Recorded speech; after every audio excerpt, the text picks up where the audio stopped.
Hello, Angela. I am so excited to be talking to you about this today. I always love talking to you anyway, but the fact that you've decided to join me on at least a few episodes to sort of open the conversation up about menopause and women's health and aging and stuff like that. So thank you for being here Oh, my first. pleasure. I'm very excited for today. Awesome, me too. And the other thing is as well. Just want to tell the world a little bit about who you are. And so, Angela, we had a little discussion earlier, and we had a bit of a chuckle. I'm not going to say what I said, Angela. Angela Growse. And she is a physiotherapist, especially working with pelvic health and orthopedics. Does that sound right? Yeah, a lot of women, a few men, number of men, but yep, the whole spectrum of physio, but a lot of focus in pelvic health and women's health in particular. Awesome. How long have you done it for? Oh, I've been in practice. This will be my 20th year. And really, the women's health focus shifted back in 2013. Okay. Was pretty much then the practice really went into pre and postnatal and women's care. And then I noticed my practice was just getting more women with more complex layers. And so really that's where it's headed almost exclusively now. Oh, wonderful. Isn't it funny how our businesses evolve sort of organically? And we maybe had one intention of starting out in one realm, but then through the people that sort of come to us, it points us into the direction of where we're meant to be. Yes, I know. Everyone says like, "Oh, who's your ideal client?" When you start out in physio school, people are like, "Oh, athletes," and it's like, but here I am now, and somebody asked, and I'm like, "Women in their messy lives," Oh, I love it. just like bring it on.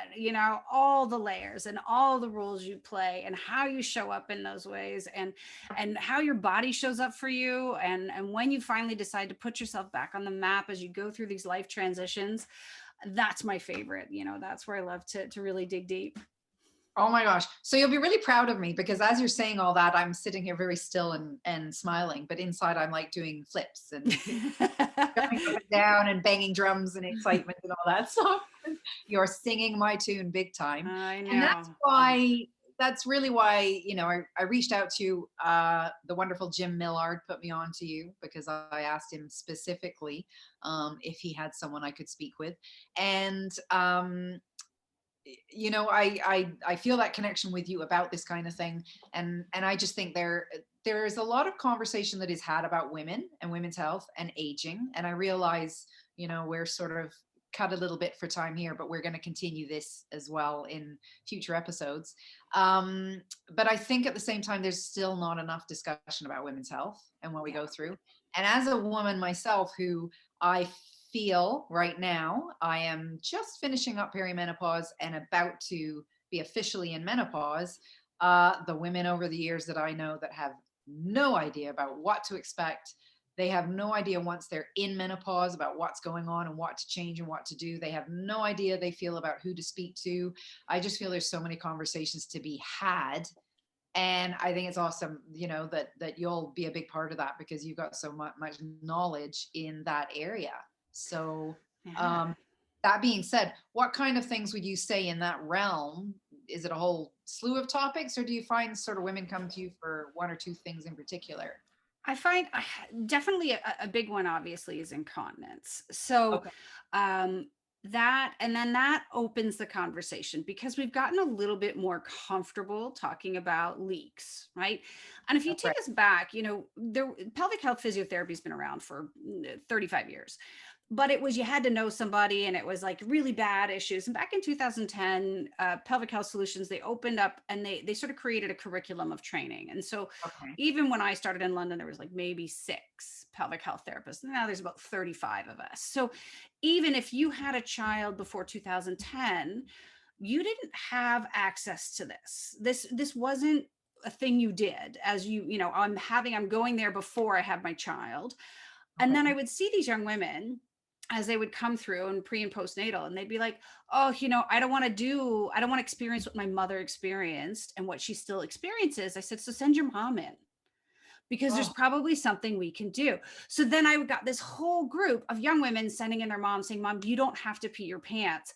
And then oh, the conversation would just start to creak open as I asked, what was going on, intimacy wise, where okay. do you feel how you're showing up for yourself? And people would be like, all of these changes happen. We don't do that. Or, I do, but it's not comfortable. And I assume that's because I'm getting older and this is just what is, right? And so Yeah, that myth busting around really what's good information, what's possible, and how many of these women, even just holding space for them about, have been sort of disregarded and said, like, the shoulder shrug of, well, you're 63 or you're 55 or you're 47, and what, you've had 3 kids, you leak, menopause is coming, it's come and gone, what do you expect, right? And if you that's don't right. want surgery, you don't want some of the more intense interventions. So I think that conversation now really, and I'm not really saying that somebody's done them a huge disservice, in that even the general information about what was available isn't spreading across all professions well yet. It's on its way. It's definitely on Yes. its way. But Yeah. they're like, well, it's not going to kill you, so let's focus on those things. Yeah. Yeah. Fair, but I mean, it has such a weight. It has such impact on quality of life. You're like, well, now I'm somebody who pees their pants, I fart when I stand up, and sex hurts. Like, what is left at this Yeah. point, right? Yeah. And Yeah. there's so much more available. Oh, and you're so right, because I think in what you're saying as well, I think I notice what's happened over the years is that a lot of people just, as you mentioned, they're resigned to the fact, you know what, this is what it is. And people, maybe they're starting to understand it doesn't have to be that way, but not enough yet, I think, because we don't know what we don't know. And as soon as we speak to the right people and have the right tools in place, it's a time of life that we can flourish through. And it Yeah. doesn't have to be, it doesn't mean that we're never going to have a hot flash, or we're never going to have incontinence, or these things go along. It's going to be, we're going to be able to have certain things go on, but work with the best of them, and do what we need to do for ourselves in order to get through this. And it's a rite of passage, and it's a big one. I mean, the number of millions and millions, I know in the US alone, of women that are going to be menopausal, and they're like, this is the amount of women in the world menopausal, and yet people don't really know what to expect. And I think if we can change the conversation to, oh, no, this is just the start, this is just, it's a Yeah. time of change for you, but look at what your body's capable of, and what should we work with to make you feel that way. I don't know, it's interesting. Well, and it is, and it's interesting how we tend to behave in a reactionary way, right? Oh, I Yes. do this, so I better do that, right? So, I remember once having a patient say to me, this is back when I was working in Toronto, and she said, and I'm really into design, and she said, listen, if you're going to make something, I those incontinence underwear, just make them sexy. And she's like, I'm so Oh, tired of these things. I don't want to look like I'm wearing yeah. a diaper, and bless Nix, because they've come out with a brilliant product, great Canadian company, and they're period underwear, but they're great for light bladder leaks as well. Oh, And they're fantastic, and they're pretty, and they're functional, and they're amazing. And that stuck with me. And I mean, gosh, that was probably back in like 2009 or 2012 or something. I'm somewhere in there. But it was just, she's like, why are we resigned to, I deal with this, so now I'm 95 to 100 years old because this is what I'm resigned to being, having to do.